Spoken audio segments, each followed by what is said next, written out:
I'm not a politician, not even a student of politics. In fact, I'm not a student of much of anything. I'm not a Democrat. I'm not a Republican. I don't even consider myself an American.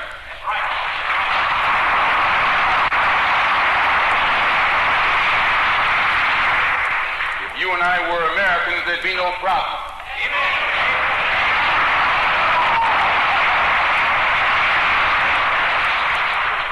Those hunkies that just got off the boat, they're already Americans. The Polacks are already Americans. The Italian refugees are already Americans. Everything that came out of Europe, everything, every blue-eyed thing is already in America. And as long as you've been over here,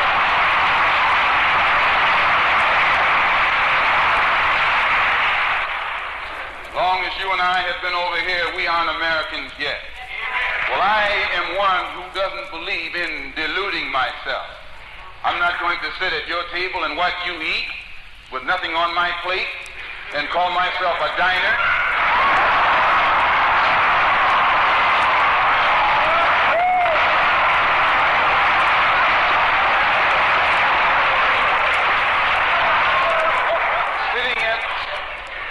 Sitting at the table doesn't make you a diner. Right. You must be eating some of what's on that table. Being here in America doesn't make you an American. Being born here in America doesn't make you an American. Why, if birth made you American, you wouldn't need any legislation. You wouldn't need any amendments to the Constitution. You wouldn't be faced with civil rights filibustering in Washington, D.C. right now. They don't have to pass civil rights legislation to make a Polak an American.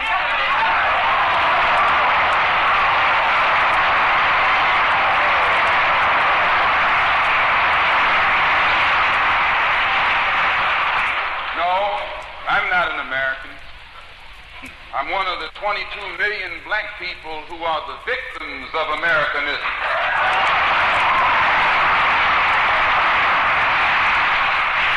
One of the 22 million black people who are the victims of democracy. Nothing but disguised hypocrisy.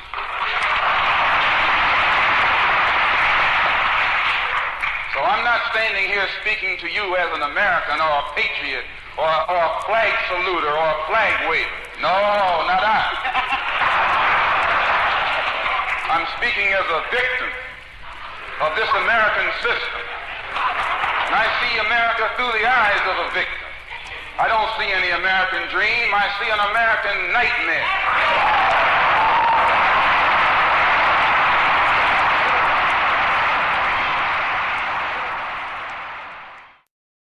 Why should the black man in America concern himself, since we've been away from the African continent for 400 years, 300 or 400 years? Why should we concern ourselves? What impact does what happened to them have upon us? Number one, first you have to realize that up until 1959, Africa was dominated by the colonial powers, and by the colonial powers of Europe having complete control over Africa, they projected the image of Africa negatively. They projected Africa always in a negative light. Jungles, savages, cannibals, nothing civilized. And naturally it was so negative until it was negative to you and me. And you and I began to hate it. We didn't want anybody to tell us anything about Africa, and much less call us an African. And in hating Africa and hating the African, we ended up even hating ourselves without even realizing it. Because you can't hate the roots of a tree and not hate the tree. You can't hate your origin and not end up hating yourself. You can't hate Africa and not hate yourself. And you show me one of these people over here who have been thoroughly brainwashed, who has a negative attitude toward Africa, and I'll show you one that has a negative attitude toward himself. You can't have a negative attitude toward yourself, a positive attitude toward yourself, and a negative attitude toward Africa at the same time. To the same degree that your attitude, that your understanding of an attitude toward Africa becomes positive, you'll find that your understanding of and your attitude toward yourself will also become positive. And this is what the white man knows. So they very skillfully made you and me hate our African identity, our African characteristics, and you know yourself that we have been a people who hated our African characteristics. We hated our hair. We hated the shape of our nose. We wanted one of those long, dog-like noses, you know. Yeah. We hated the color of our skin. Hated the blood of Africa that was in our veins.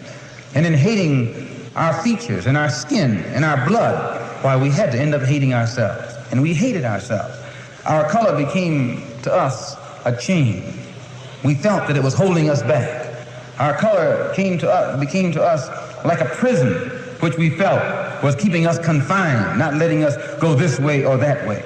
And we felt that all of these restrictions were based solely upon our color, and the psychological reaction to that would have to be that as long as we felt imprisoned or chained or trapped by black skin, black features, and black blood, that skin and those features and that blood that was holding us back automatically had to become hateful to us. And it became hateful to us. It made us feel inferior. It made us feel inadequate. It made us feel helpless.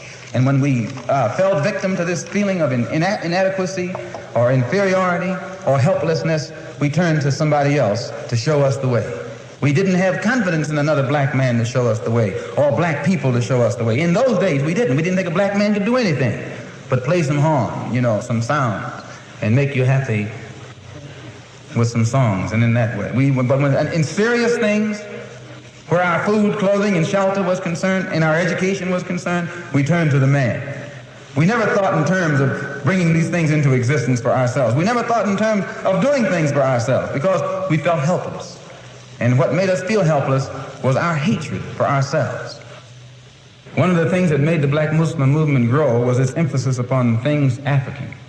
This was the secret to the growth of the Black Muslim movement. African blood, African origin, African culture, African ties. And you'd be surprised. We discovered that deep within the subconscious of the black man in this country, he's still more African than he is American. He thinks that he's more American than African because the man is jiving him and the man is brainwashing him every day, telling him, you're an American, you're an American. Man, how could you think you're an American and you haven't ever had any kind of American treat over here? You have never. 10 men can be sitting at a table eating, you know, dining. And I can come and sit down where they're dining. They're dining. I got a plate in front of me, but nothing is on it. Because all of us are sitting at the same table, are all of us diners? I'm not a diner until you let me dine. Then I become a diner. Just being at the table with others who are dining doesn't make me a diner. And this is what you got to get in your head here in this country. Just because you're in this country doesn't make you an American. And no, you got to go farther than that before you can become an American. You got to enjoy the fruits of Americanism. And you haven't enjoyed those fruits. You've enjoyed the thorns. You've enjoyed the thistles, but you have not enjoyed the fruits. No, sir.